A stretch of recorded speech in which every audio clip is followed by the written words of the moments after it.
So the year is 2023, and we decided to play Dark Souls 1 for the first time. Gwyn's mighty lords gleamed upon western scales. The witches weaved great firestorms. So Bobby here knows that I am a huge FromSoft fan and Dark Souls fan. Back in 2022, delved in and you played your first ever Souls game, which was Elden Ring, which you loved. Loved it. Used magic. I did. I understand now why you had such a go at me for doing it, but yes, since then I've been kind of getting into the Souls genre. So we're actually going to go and make a playlist. We're playing through, spoiler, a certain game that has blood in the title that we'll be covering on the channel. But obviously this is all about Dark Souls 1. So we have obviously played a few others that we will be talking about later on the channel.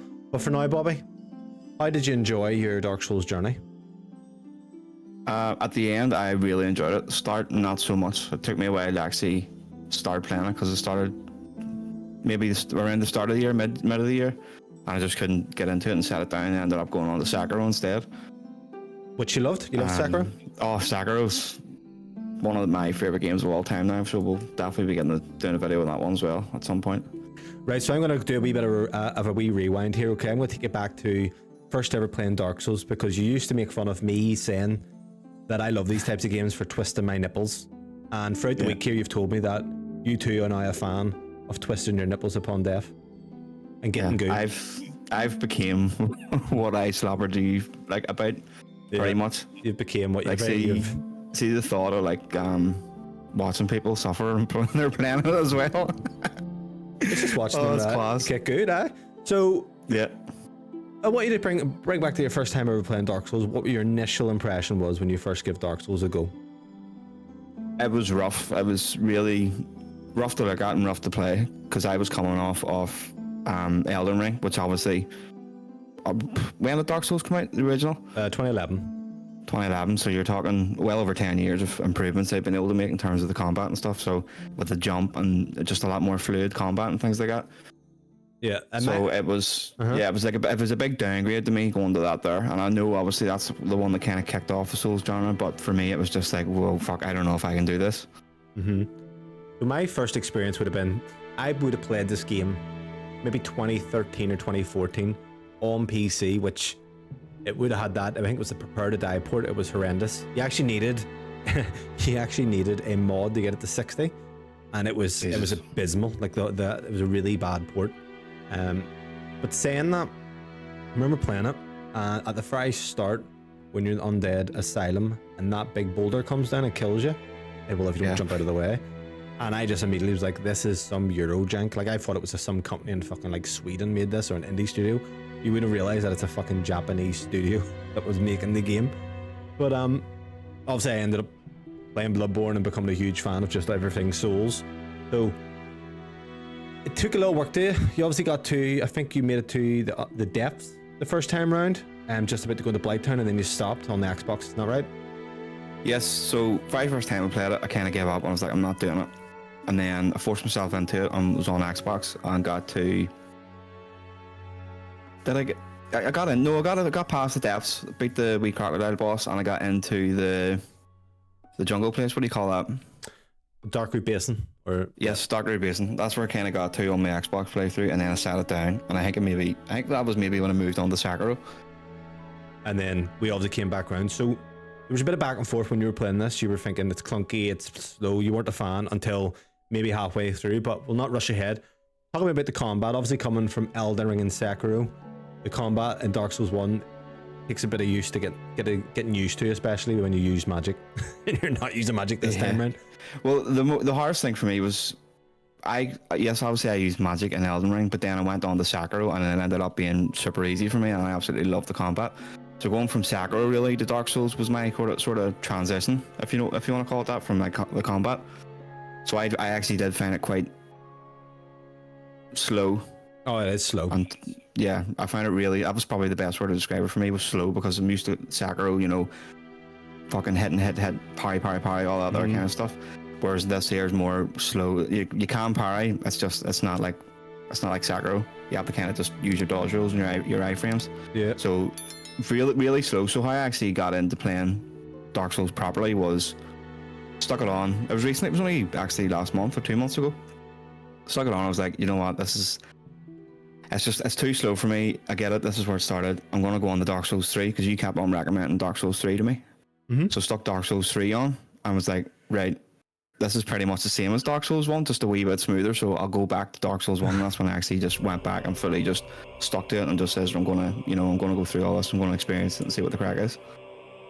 A lot of people get stuck on it, and it all, they'll play the game and go, it's unfair, and Dark Souls 1 does have fucking those unfair sections where a boulder hits you. But see, you have to learn the timing, you get the dodging and obviously the parrying down, and then it starts to open up. But that's what obviously getting good means. So I'll be honest, I fucking adore the game. And see, playing it now, you'll be able to beat the game in no time compared to your first time when you were taking long. Oh yeah. What kind of build did you go for when you went to give it a go? What kind of weapons? Well, I went for a strength build, which is not like me, because even in Elden Ring, whenever I was doing magic, I was also rocking a katana, so a wee bit of dex. So it was the guide. It was kind of what, because I was watching a guide and just kind of trying to learn the game, because obviously it is a wee bit. It's tough. They're tough to learn to actually get all the different builds and things like that there. So I went for strength, which so really slow, heavy. Fuck that. But a lot of fucking damage. I hate and I really enjoyed it. I'm very, and we were saying this because I was very, if you watch any of my Sekiro gameplay, I'm very aggressive, and I think it is honestly because my first game was Bloodborne, and you have to be, we were talking about this, so you have to be aggressive in Bloodborne. That's probably just came to me where I always use dexterity, but strength's really slow. Did you not find it too slow for you? I don't know. See, it kind of took me by surprise. I think it was the damage it was doing. Like, I was absolutely shredding bosses, and like Dark Souls 1, so I'd done every single boss first time apart from one. And that was because I didn't realize it took fall damage. Yeah. But that was because I was using the Knight Greatsword. Yeah. I was using that there, and I had it just kept leveling it up whenever I could, and I was doing serious fucking damage. It was 3 swings you could get, and that was kind of the moveset of it. But holy shit, did it do damage! And people also, when you're playing Dark Souls, a lot of people don't realize this about. I remember my first time playing. It actually took me until my second proper go to realize about the scaling and what to level up, and kind of get your grasp your head around that. And okay, well, this is actually what you need to do to get weapons, because you can make it as easy as hard as you want. Like, you can play this game and it's really hard, but if you know what you're doing, the game's piss, because you know kind of what weapons to level and kind of what skills. So, how'd you find kind of that, getting your head around that? Or did it carry over from Elden Ring, getting the scaling options and all that shit? No, because in Elden Ring I didn't really actually pay too much attention to it. I was just kind of winging it when we used magic staff. Be Harry Potter, you thought it was Hogwarts Legacy?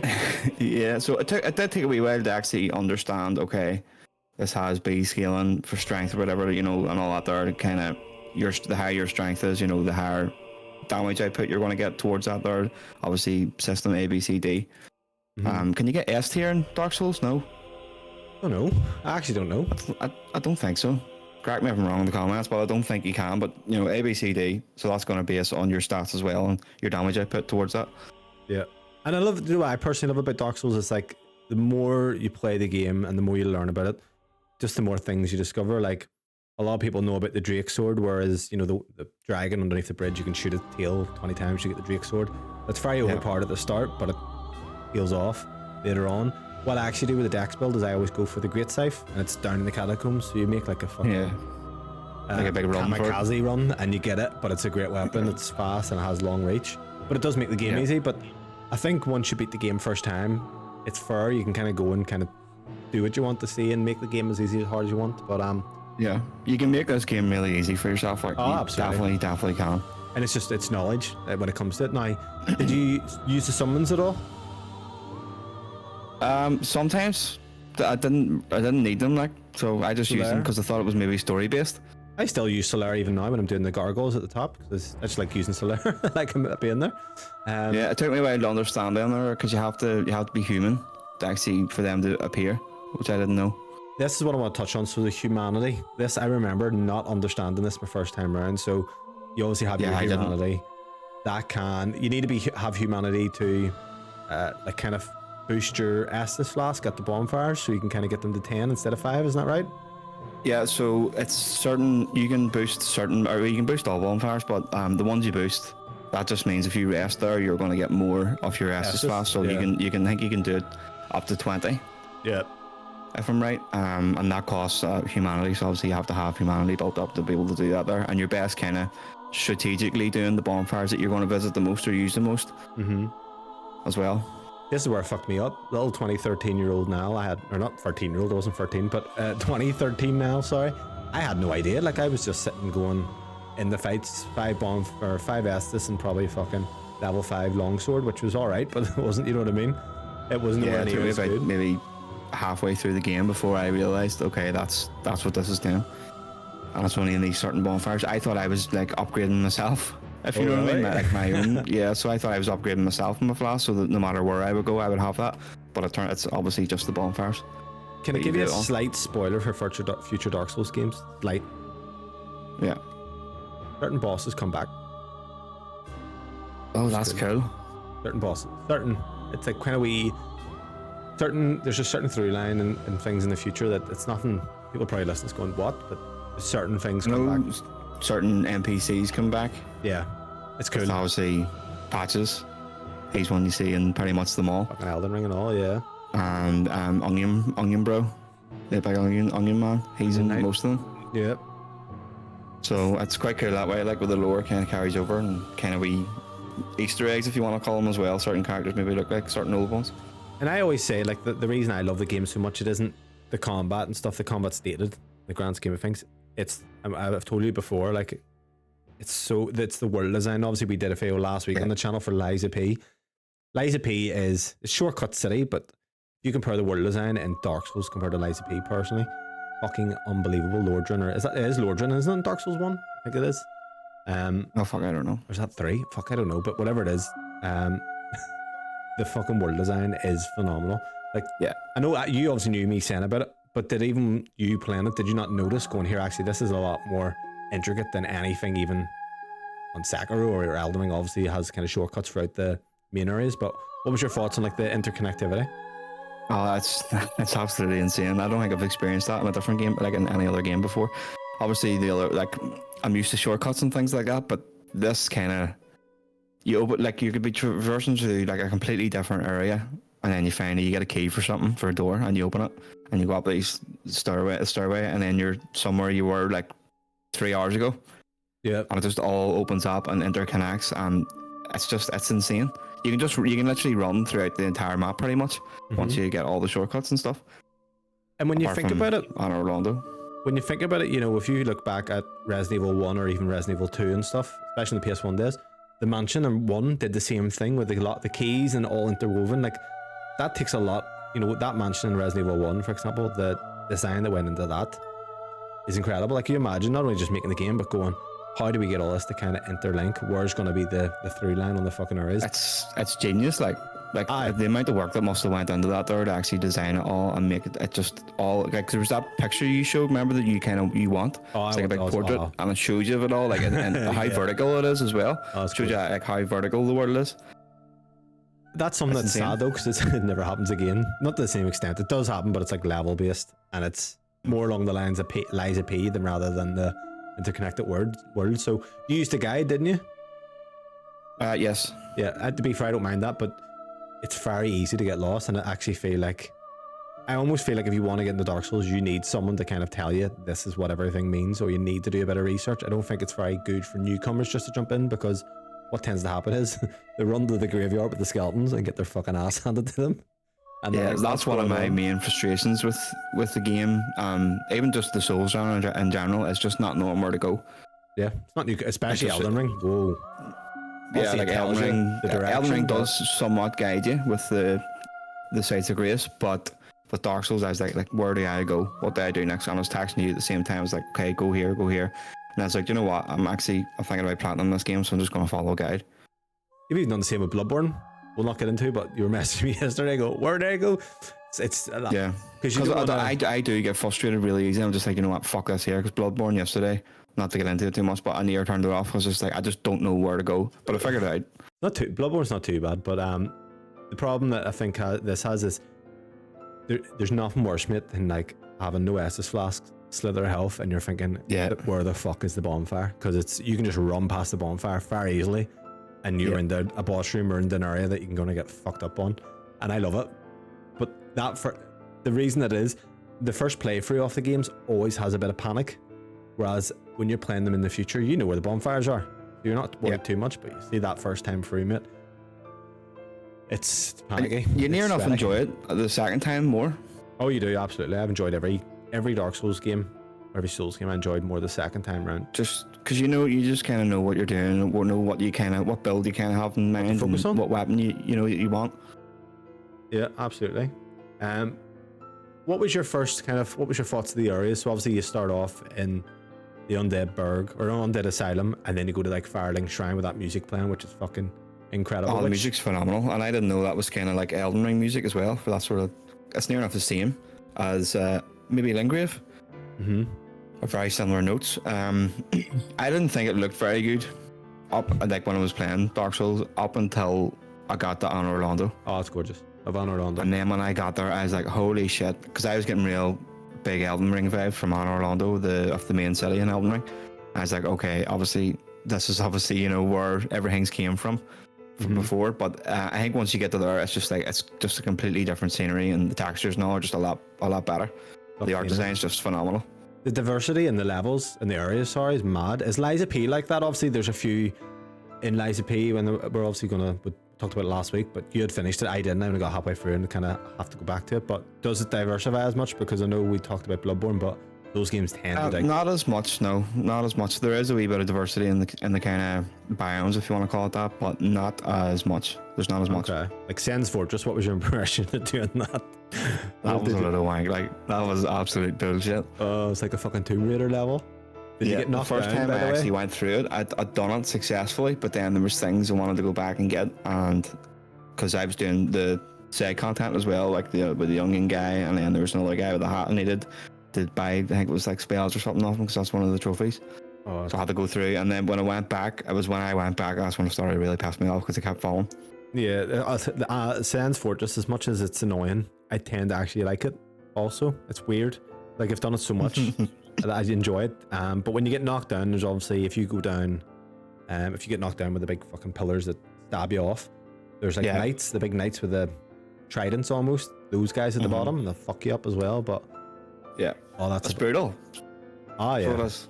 That's actually another thing about the Souls games that's really difficult. It is all the traversal, because the actual movement in it isn't great, and that's fine. That's just the way the game is, if you know what I mean. The actual, if you have to do a jump or anything, like it is tricky to kind of master, and that's where the whole your index finger comes around and holds the circle button. And I done that naturally. Tank controls.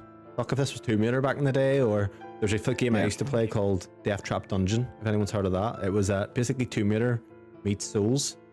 And I was watching a video on it during the week from a guy, and it was ridiculous. But it's almost like these games are very hard, but yeah, they're not impossible. Like, people a lot in the day, I used to think, oh, it's just hard for the sake of being hard, but it's more just people don't really understand them. Yeah, it's more patience is key, like, and it's not bullshit a lot of the time. Like, no, I think some things in Liza P people were saying was bullshit. Whereas this does seem quite fair, and I absolutely loved it. So another kind of area I want to talk about was one that everyone hated on the PS3 and 360 because of the frame rate. Right after the depth, I know what you're going to say. How did you get on with Blighttown? I was a load of shit, wasn't it? The problem that people have is the poison darts. Yeah, my main, probably the worst bit of it for me was, at the top when you're going across all the scaffolding, the wee huts and stuff are. Yeah, that was the worst, and it was so dark. I had to turn my brightness up because I genuinely just couldn't see. It's bad. I actually like Blighttown now. Like, I play it. I played it so much. The one I don't usually like is right before in the depths with the fucking rats and then there's the wee enemies that can curse you. Did you ever get cursed? Yes, the frogs. And you have to go up to the gargoyle tower and buy something to take the curse off you, because it takes like half of your health. That was so fucking frustrating. But that was I got cursed once, and it killed me. I was like, oh, what the fuck. Yeah. And obviously, did you delve much into the story, Bobby, when you give it a go? I was trying. Yeah. But they're tough. Like it's one of them ones probably you're better off watching a YouTube video on all the lore after. Yeah, Fatty Fidgy does very good ones on Dark Souls 1. The Dark Souls 1 though I really actually enjoyed. But even at that, you're one usually you dive into like quest lines and things. Did you complete any of the quest lines on your go? Yeah, I think I done them all. Apart from a failed the only man's one at the end. Solaire has one where he's dies, doesn't he, at the end? He's down in kind of the fire area or something like that. There's one where he can go insane if you don't do something. Yeah. And he eventually dies. But I think he maybe attacks you and then you have to kill him or something like that there because he goes insane with like a parasite in his brain. But I managed to sort that there, so he was with me at the very end. Oh, you sorted him for the last fight. And what about Lothric? Did you set him free? Remember the guy who's under the gargoyle tower? He's a gold armor, and you set him free, and he's at the bonfire, Firelink Shrine, and he goes mad, kills everyone. Yep, that's right. Yeah, and then that fire's not accessible to you anymore. Yeah, I made that mistake. I should have killed him. Yeah, but no, if you kill him, he actually drops a ring. I think it ups everything, but if you take it off, it breaks. So it's one of them ones like you get it. You know, that's you for the rest of the game. That's your permanent kind of ring. And what did you think of the DLC? Obviously, the DLC. This is one thing. Like, how does someone know how to get into the DLC if you don't have the internet or anything? Because how are you supposed to unlock that? Obviously, you would have the DLC if you don't have internet. But like, let's say you bought it, downloaded it, and then you're like, well, what the fuck do I do? That's the one thing. It's so always awkward on what to do. But did you enjoy the DLC? Was good. I loved it. Yeah, it was really good. It all interconnects as well. Obviously, the DLC. And you do know about Sif, don't you? The dog. Yeah, so there's actually if you do the DLC first before you actually fight Sif, there's a different cutscene you get. Yeah, that's because he remembers you. Yeah, because he's linked to he's your man's dog. Forget his name. Yeah, but yeah, which is quite cool. Like, but I done him first, but because I kind of wanted to leave the DLC towards the end. And what do you think about obviously to kind of wrap up and kind of come to the closing stages of it, but like. Think of it as the kind of the jumping off point. Obviously, you had Demon Souls, which I know you haven't actually played. But like, would you say like Souls games are now like your favorite genre or one of them? 100%. Yeah, 100%. Like, I can't wait to just get through them all. I can consume them all. So at the minute, it's just Elden Ring, Sekiro, and Dark Souls is the three that have beat. Yeah, we're on Bloodborne. That's going to be our next one. And then Dark Souls 2 and 3, and then maybe I'll treat myself to Demon Souls at the end because that's going to look the nicest, but probably play the worst. Yeah, bit dated in that sense. But no, like the thing I always say about Souls like is when you play a game, you can get bored. I feel like the only time you'll ever kind of end your playthrough on a Souls game is when you die because you get a bit fed up. But when you're playing the game, you're fully focused. You know, you're trying not to die, so you're fully engaged. And I think like there's me playing Assassin's Creed. There's a lot of times where you can kind of go, I'm bored right now. You don't really get that with these games unless you get frustrated or you're going to end your play session. But I will say, like, the Souls game in general, like obviously Bloodborne was my first game in 2015. Once it clicked with the shortcuts and stuff, I was hooked. And it was like straight away Dark Souls 2 remaster came out and I dived into that, and then I just went back. But no, I'm going to look forward obviously to I played Bloodborne in 2020. We're now replaying it, so that's our next episode. We will be covering that, and you've never touched it, and it's once again totally different from every other combat style. So it's going to be funny to see how you kind of your thoughts are on that. It's different from my combat style in particular as well, which is that's the kind of tricky bit at the minute. But I think I'm getting there. Like, I'm getting used to it. So far, Sekiro beat, Elden Ring beat, Lies of P beat, and also Dark Souls. I'm actually wanting you to include Lies of P because that's 4 Souls like games you've actually finished now. Where would you rank Dark Souls? Out of them 4? Out of them 4. It's last, like. What? You're nuts. Absolutely nuts. Lies of P last, easily. You put me on the spot for it. That's last. Absolutely not. Yeah. No chance. Yeah, I'm sorry. You will remember Dark Souls 1 more than you'll remember Lies of P. Mate, Lies of P is good. Don't sleep on Lies of P. Well, I haven't finished it yet. I need to go back to it. But you do. You do need to beat it. I think if I was to rank them properly, it would be Sekiro number 1. Nothing's going to take that throne of Sekiro.